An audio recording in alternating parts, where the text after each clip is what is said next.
Hello students, math assistant competition hub channel में आपका स्वागत है। आज मैं आपको हिंदी साहित्य के इतिहास के विषय में जानकारी दूंगा। हिंदी साहित्य का इतिहास दो भागों में बटा हुआ है। एक हिंदी काव्य साहित्य का इतिहास है और हिंदी गद्य साहित्य का इतिहास है। तो आज हम हिंदी काव्य साहित्य के इतिहास के विषय में जानकारी प्राप्त करेंगे। आइए देखते हैं। देखिए, हिंदी काव्य साहित्य के इतिहास को 4 कालों में बांटा गया है। तो पहला है आदिकाल, जिसे वीर गाथा काल भी कहा जाता है या अन्य नामों से पुकारा जाता है, वही बताएंगे आपको। दूसरा है भक्तिकाल, जिसे पूर्व मध्यकाल भी कहते हैं। तीसरा है रीतिकाल, जिसे उत्तर मध्यकाल कहते हैं। और चौथा है आधुनिक काल, जिसे गद्यकाल भी कहते हैं।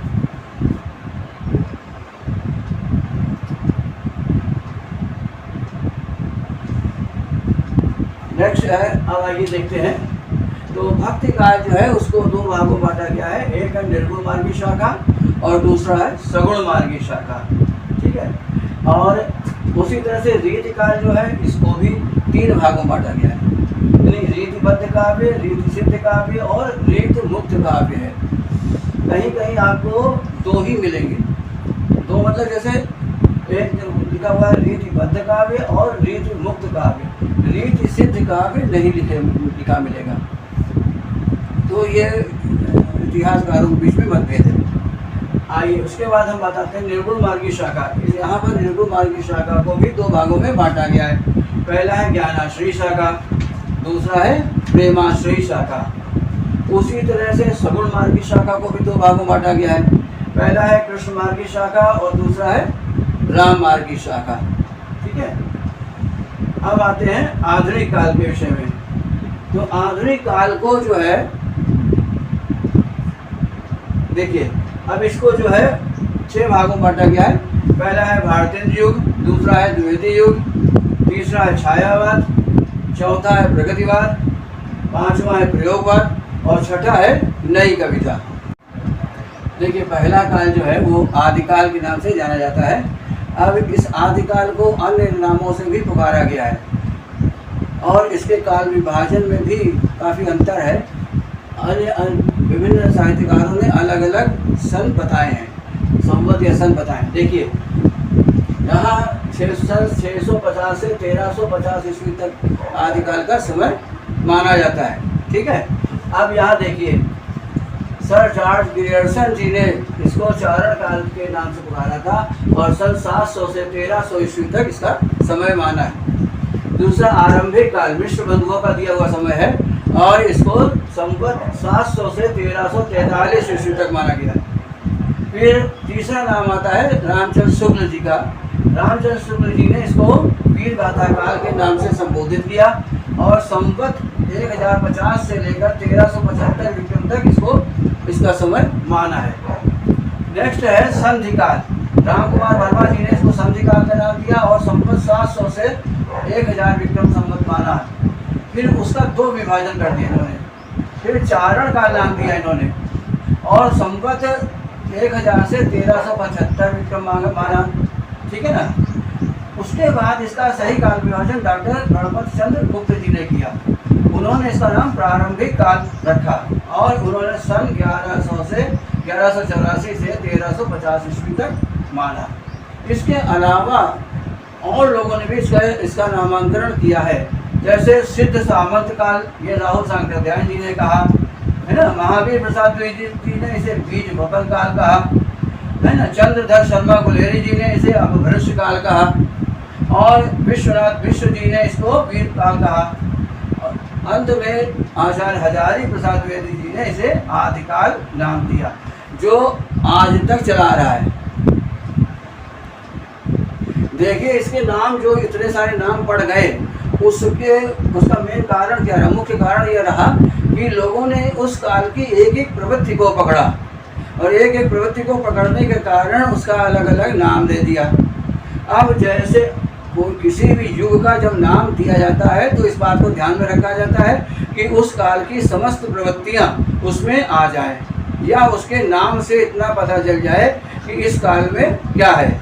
तो जैसे उन्होंने कहा प्रारंभिक काल में, अब जैसे सर जॉर्ज गिरसन जी ने और राम कुमार वर्मा जी ने कहा चारण का नाम दिया, तो चारण काल जो है नाम तो दे दिया, वो चारण उस काल के कवियों को यानी आदिकाल के कवियों को चारण के नाम से संबोधित किया जाता था, इसीलिए उन कवियों के आधार पर उन्होंने चारण काल कह दिया, मगर अन्य प्रवृत्तियां उस काल की जो थी वो इससे पता नहीं चलता है, इसलिए ये तर्क संगत नाम नहीं माना गया। दूसरा आरंभिक काल, विष्णु बंधुओं ने कह दिया, इसको आरंभिक काल इन्होंने कहा कि, तो इससे भी उसका पता नहीं चल पाता है कि इस काल की क्या प्रवृत्तियां हैं। फिर रामचंद्र शुक्ल जी ने इसको वीर गाथा काल कहा, तो वीर गाथा काल कहने का मुख्य कारण ये रहा कि उनको 12 रासो ग्रंथ मिल गए, 12 रासो ग्रंथ मिल गए, जिसके कारण उन्होंने उसी के आधार पर इसको वीर गाथा काल नाम दे दिया गया। जबकि इसमें जैन साहित्य है ना, और बौद्ध साहित्य, नाथ साहित्य है ना, तमाम अन्य साहित्य भी आते हैं जो इस नाम के कारण वो विलुप्त हो जाते हैं, उनका कहीं पता नहीं चलता, इसीलिए इस काल को भी न्याय संगत नहीं माना गया। तो उसके बाद ये संधिकाल, इनका संधिकाल यानी जोड़ रहा है अपभ्रंश काल को, है ना, अपभ्रंश काल है, उस अपभ्रंश काल को और भक्ति काल के बीच का काल है, इसलिए उसको संधिकाल कह दिया गया, राम कुमार जी ने कहा, है ना, या उसको फिर उन्होंने चारण काल कह दिया। तो इन दोनों से भी उस काल की विशेषताएं का ठीक से पता नहीं चल पाता है। फिर राहुल सांकृत्यायन जी ने उसको सिद्ध सामंत काल कहा, यानी जो उस काल में सिद्ध साहित्य लिखा गया, उस काल में जो सिद्ध साहित्य लिखा गया उसको आधार बना करके राहुल सांकृत्यायन जी ने इसे सिद्ध साहित्य का नाम दे दिया। वहाँ पर भी एक ही प्रवृत्ति का पता चलता है? फिर आचार्य महावीर प्रसाद जी ने इसे बीज वपन काल कह दिया, है ना।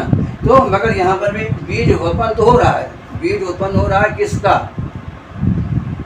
तो यहाँ पर भी यह बात स्पष्ट नहीं होती है कि बीज वपन काल से क्या तात्पर्य है, यानी कौन सा किस चीज़ का बीज बोया गया और कौन से बीज का की उत्पत्ति हो रही है, इसलिए ये भी नाम उचित नहीं ठहराया गया। फिर आता है अपभ्रंश काल, चंद्रधर शर्मा गुलेरी जी ने इसको अपभ्रंश काल कहा। तो वास्तव में अपभ्रंश काल है, मगर वो भी एक इसका हिस्सा है, पूरा नहीं है। पूरा साहित्य जो आदिकाल का जो पूरा साहित्य है वो अपभ्रंश भाषा में नहीं लिखा गया, इसीलिए उसको अपभ्रंश काल कहना भी उचित नहीं बनता है।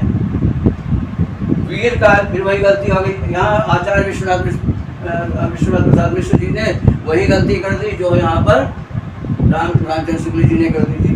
अब वीर काल ठीक है, उस काल में वीर रस प्रधान कविता लिखी गई, रासो ग्रंथ लिखे गए, ठीक है ना, मगर उसके अलावा श्रृंगारिक रचनाएं भी लिखी गई, सिद्ध साहित्य भी लिखा गया, नाथ साहित्य भी लिखा गया, है ना, जैन साहित्य लिखा गया, ठीक है, बौद्ध साहित्य लिखा गया।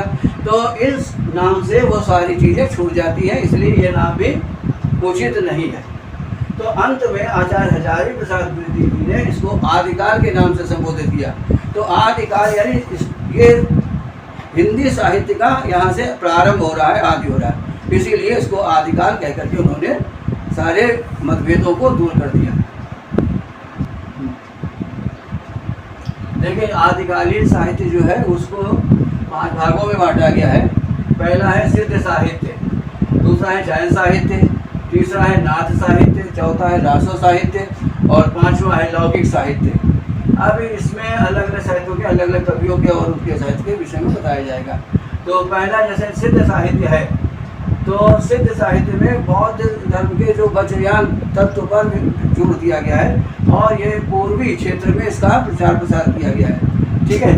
तो यहाँ पर इसके जो प्रमुख कवि हैं वो है सरहपा, शबरपा, लुईपा, डोम्बिपा, कढ़पा, कुकुरिया, ये इस काल के प्रमुख कवि हैं।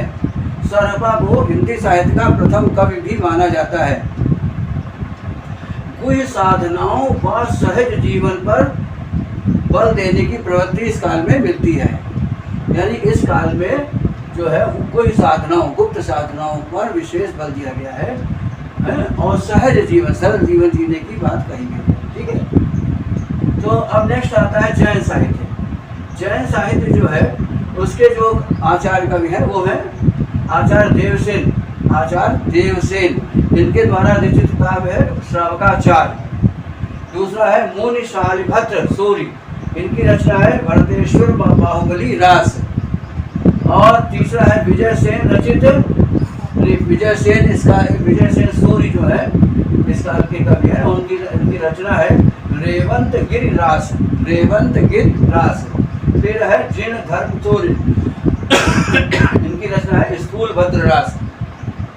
फिर नेक्स्ट है सुमति गण कृत, है ना, सुमति गण, इनकी रचना है नेमिनाथ रास। नेमिनाथ रास। ठीक है। ये सारे जो हैं रास ग्रंथ लिखे गए। एक्चुअली रास शब्द जो आया है वो रस से बना है। ठीक है। रस से रास बना और रास से भी रासो बना। ठीक है। उसके बाद नाथ साहित्य 13वीं शताब्दी में लिखा गया और इसमें जो है निवृत्ति मार्ग पर बल दिया गया है। और देखिए उसके बाद आता है नाथ साहित्य। नाथ साहित्य में जो है 13वीं शताब्दी का साहित्य है और यहाँ पर निवृत्ति मार्ग पर बल दिया गया है, गुरु महिमा पर बल दिया गया है ना। और 9 कवियों की चर्चा की जाती है। 9 कवि कौन से, जिनके नाम है नागार्जुन, जड़भरत, हरिश्चंद्र, सत्यनाथ, गोरखनाथ, चरपटनाथ और जलंधर। नेक्स्ट है चौरंगीनाथ और मलयार्जुन। इसके अतिरिक्त और कवि भी हुए हैं किंतु वे विशेष उल्लेखनीय नहीं है। इनमें जो महत्वपूर्ण हैं वो हैं गोरखनाथ जी, चरपटनाथ जी, जलंधर और चौरंगीनाथ। ये मुख्य रूप से पूछे जाते हैं। देखिए नेक्स्ट है रासो साहित्य। रासो साहित्य को मुख्यतः 3 भागों में बांटा गया है। पहला है वीर गाथात्मक रासो काव्य, दूसरा है श्रृंगार परक रासो काव्य और तीसरा है धार्मिक व उपदेश मूलक रासो काव्य। ये 3 प्रकार के काव्य वहाँ में मिलते हैं रासो साहित्य के अंतर्गत। अब जो पहला है वीर गाथात्मक रासो काव्य, उसमें रचनाएं हैं जैसे पृथ्वीराज रासो, ये चंद बरदाई जी के द्वारा रचित है। चंद बरदाई पृथ्वीराज रासो के मित्र भी थे और उनके दरबार में भी थे। तो ये जो पृथ्वीराज रासो है ये महाकाव्य है, विशाल महाकाव्य है और इसमें करीब 68 सर्ग हैं। इसकी जो भाषा है वो राजस्थानी मिश्रित ब्रज भाषा है। इसमें अपभ्रंश और प्राकृत भाषा के भी शब्द मिलते हैं। नेक्स्ट है हमीर रासो, ये सारंगधर की रची हुई रचना है। नेक्स्ट है कुम्हाड़ रासो, ये कुम्हाड़ रासो दलपत विजय की लिखी हुई है। नेक्स्ट है परमार रासो, ये जगनिक के द्वारा रचित रचना है। फिर नेक्स्ट है विजयपाल रासो, ये नरसिंह भाट द्वारा रचित रचना है। देखिए पृथ्वीराज रासो में भी हमने बताया था आपको, ये प्रबंध काव्य है, एक महाकाव्य इसको कहते हैं और इसमें 68 छंद हैं। 2 रसों का प्रयोग किया गया है, वीर रस और श्रृंगार रस। और इसकी भाषा हमने आपको बताई थी राजस्थानी मिश्रित ब्रज भाषा का प्रयोग किया गया है, जिसमें अपभ्रंश और प्राकृत शब्दों का भी समावेश हुआ है। इसके अलावा इसमें करीब 68 प्रकार के छंदों का प्रयोग हुआ है, 68 प्रकार के। ठीक है ना। और इसमें जो अलंकार विशेष रूप से अनुप्रास और यमक अलंकारों का प्रयोग हुआ है। फिर इसकी जो शैली है वो पिंगल शैली है और इसमें जो इसका गुण है वो ओज गुण और माधुर्य गुण है। देखिए दूसरा है श्रृंगार परक रासो काव्य। इसमें 3 ग्रंथ आते हैं। एक है बीसल देव रासो, नरपति नाला का लिखा हुआ है। दूसरा है संदेश रासक, इसमें ये अब्दुल रहमान का लिखा हुआ है। और तीसरा है मुर्ज रासो, ये अज्ञात है। दूसरा है धार्मिक व उपदेश मूलक रासो काव्य, तो इसके अंतर्गत आते हैं उपदेश रसायन रास, जिसकी रचना जिन दत्त सूरी जी ने की है। दूसरा है चंदन बाला रास, इसको आसुख ने लिखा है। तीसरा है स्थूल भद्र रास, जिनधर सूरी जी के द्वारा रचित है। तीसरा है भरतेश्वर बाहुबली, ये शालिभद्र सूरी के द्वारा रचित है। नेक्स्ट है रेवंत गिरिराज, ये विजय सेन रासो के द्वारा रचित है।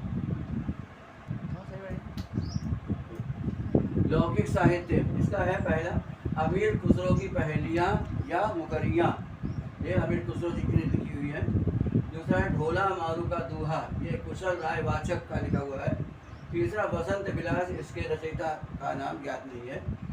नेक्स्ट है प्रबंध चिंतामणि, ये हेमचंद्र जी का है, मुक्तक छंद में लिखा गया है। ठीक है। लौकिक साहित्य देश भाषा डिंगल में उपलब्ध है, अतः इसे देश भाषा साहित्य भी कहा जाता है। तो इसे कह रहे हैं कि देश भाषा साहित्य भी कहा जाता है। देखिए अभी हमने आपको पहले बता चुके हैं कि आदिकाल का जो साहित्य है उसमें सिद्ध साहित्य, जैन साहित्य, बौद्ध साहित्य और वीर गाथात्मक साहित्य और तथा लौकिक साहित्य आता है। तो हमें जो विशेषताएं देखनी होती हैं तो इन सारी जो चाहे वो सिद्ध साहित्य हो, चाहे बौद्ध साहित्य हो या जैन साहित्य हो या वीर गाथात्मक साहित्य हो, उन सारी विशेषताओं को लेकर के चलना पड़ता है। तो यहाँ पर हम आपको सिद्ध साहित्य से जुड़ी हुई विशेषताओं को भी बता रहे हैं। देखिए जैसे पहला है जीवन की सहजता और स्वाभाविकता में दृढ़ विश्वास प्रकट किया गया है। दूसरा चीज़ है चाहे जैन साहित्य हो, वो चाहे सिद्ध साहित्य हो या बौद्ध साहित्य हो या जैन साहित्य हो, सब में गुरु महिमा की महत्ता को प्रतिपादित किया गया है, गुरु महिमा का प्रतिपादन किया गया है।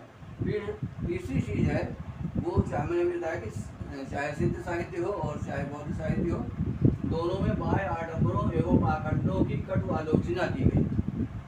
ठीक है ना। फिर है हमने बताया कि तत्कालीन जन जीवन में आशावादी भावना का संचार किया गया है। ठीक है। फिर है सिद्ध साहित्य में रहस्यवाद की प्रधानता को देखने को मिलती है, यानी जो सिद्ध साहित्य है उसमें जो है वो रहस्यवाद की भावना प्रधान है। नेक्स्ट है इस पूरे जो चाहे सिद्ध साहित्य हो, चाहे जैन साहित्य हो या वीर गाथात्मक साहित्य हो, तो वीर गाथात्मक साहित्य में आपको वीर रस, श्रृंगार रस देखने को विशेष रूप मिलता है। और जो अन्य साहित्य है, चाहे जैन साहित्य हो, चाहे सिद्ध साहित्य हो, चाहे वो आपका बौद्ध साहित्य हो, उन सब में आपको जो है श्रृंगार रस और शांत रस की भावना ज़्यादा देखने को मिलती है। नेक्स्ट है जन भाषा का प्रयोग किया गया। सिद्ध साहित्य में तो संस्कृत भाषा भी आती है, तो ज़्यादातर वहाँ पर जन साहित्य का प्रयोग, जन भाषा का प्रयोग किया गया है। वीर गाथात्मक जो साहित्य लिखा गया है वो डिंगल भाषा में और पिंगल भाषा में लिखा गया है। ठीक है ना। अपभ्रंश भाषा का प्रयोग किया गया है।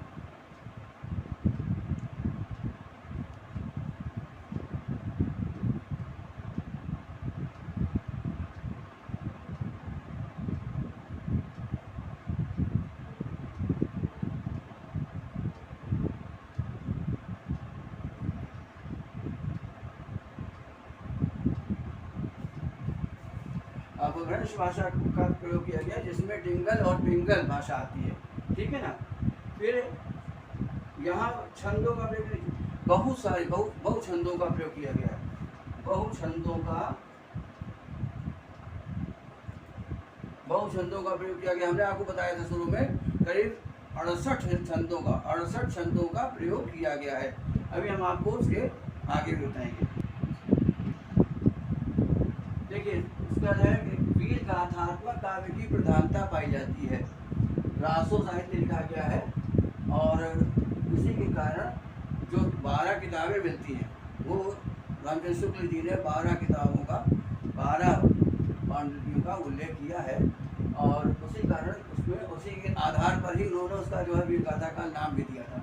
तो आदिकाल में वीर गाथात्मक साहित्य की प्रधानता पाई जाती है। नेक्स्ट क्या है, जो वीर रसपूर्ण साहित्य लिखा गया है उसमें ऐतिहासिकता की कमी पाई जाती है, यानी खूब बढ़ा चढ़ा करके उस काल के जो कवि थे उन्होंने खूब बढ़ा चढ़ा करके कविता की है, जिसके कारण उसमें ऐतिहासिकता छूट गई है, प्रामाणिकता कम हो गई है ना। जैसे पृथ्वीराज रासो चंद्रवरदाई जी का लिखा हुआ पृथ्वीराज रासो है। तो पृथ्वीराज रासो में जो युद्ध का वर्णन है, तो उसमें यदि आप इतिहास की किताब से उसकी प्रामाणिकता देखेंगे तो वहाँ पर बहुत सारी घटनाएं जो हैं वो इतिहास से मेल नहीं खाती है। इसीलिए कहा कि ऐतिहासिकता की कमी पाई जाती है। तीसरा है स्तुति की प्रधानता, क्योंकि इस काल के जो कवि थे वे बहुधा किसी न किसी दरबार से जुड़े थे, यानी दरबारी कवि थे। तो दरबारी कवि होने के कारण उन्होंने अपने राजाओं की प्रशंसा की है। तो इसीलिए इस काल का जो साहित्य मिलता है उसमें स्तुति की प्रधानता पाई जाती है। नेक्स्ट है रचनाओं की संदिग्धता।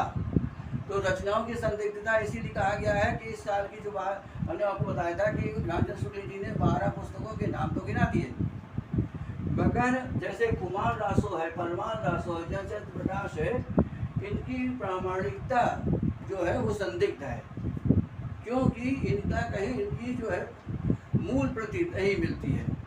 अब इन कुमार रासो का जैसे ये परमार रासो का जैसे है ना, अब आलाखंड मिलता है खाली एक भाग, ठीक है, और जयचंद्र प्रकाश की कोई मूल प्रति नहीं मिलती है, खाली नाम है। तो इसीलिए कहा कि रचनाओं की संदिग्धता में को तो उसकी प्रामाणिकता में जो संदेह है। नेक्स्ट है उसके बाद कहा ना वर्णनात्मकता की प्रधानता है, यानी इस काल में जो युद्ध साहित्य लिखा गया उसमें बातों को बढ़ा चढ़ा करके खूब है ना प्रकृति का वर्णन कर दिया गया है, युद्धों का वर्णन, साथ साथ नदियों, तालाबों, है ना, मौसम, सब चीज़ का वर्णन खूब बढ़ा चढ़ा करके किया गया है। तो इसीलिए कहा गया वर्णनात्मकता की प्रधानता है। फिर नेक्स्ट बताया युद्धों का सजीव वर्णन किया। हाँ, बस इसमें एक ये है कि इस काल के जो युद्ध साहित्य है उसमें युद्धों का बिल्कुल सजीव ऐसे आंखों देखा वर्णन मिलता है। क्यों मिलता है? इसलिए मिलता है क्योंकि ये लोग स्वयं जो कवि थे, जिन्हें भाट या चारण कहा जाता था, ये भाट और चारण उन युद्धों में स्वयं जाते थे। जैसे चंद्रवरदाई जो पृथ्वीराज का मित्र भी था और उनके दरबारी कवि भी था और मित्र भी था, तो वो इनके साथ स्वयं जाता था और इसीलिए उसने पृथ्वीराज रासो का जो साहित्य लिखा है उसमें उसने युद्ध का बिल्कुल सजीव वर्णन किया है। नेक्स्ट आता है छंदों की बहुमुखी प्रयोग, छंदों का बहुमुखी प्रयोग। तो हमने अभी बताया था कि करीब 68 छंद पाए जाते हैं, आदिकाल में 68 छंद पाए जाते हैं। इसमें कुछ है जैसे रासो है, दोहा है, तोटक है, तोमर है, पद्धति आर्या है, सट्टक है, रोला है, उल्लाला है, कुंडलियाँ हैं, ये मुख्य हैं। और करीब इस तरह के करीब 68 छंद उस काल में पाए जाते हैं। उसी प्रकार से डिंगल और पिंगल भाषा शैली का प्रयोग किया गया। अब यहाँ पर ध्यान देना है, कह रहा वीर गाथाएं जो लिखी गई वो डिंगल और पिंगल दोनों भाषा शैलियों में प्राप्त होती हैं। यहाँ पर इस बात को ध्यान देना है कि जो डिंगल शैली है वो है एक्चुअली राजस्थानी भाषा ही, और राजस्थानी भाषा की जो चारण शैली है वो चारण शैली ही जो है वो डिंगल शैली कहलाती है। तो जो वीर काव्य लिखा गया है वो डिंगल साहित्य में लिखा गया है, और जो श्रृंगार परक साहित्य लिखा गया है वो पिंगल भाषा में लिखा गया है, यानी ब्रज भाषा मिश्रित। देखिए इस काल में जो है, देखिए आदिकाल से संबंधित जो प्रमुख जानकारी थी वो आपको दी गई है, किंतु इससे संबंधित जो प्रश्न हैं जो बीजीटी में पूछे जाने की संभावना है उनको अभी इसके बाद नेक्स्ट जो हम आपको वीडियो देंगे उसमें उनके प्रश्नोत्तर कराए जाएंगे।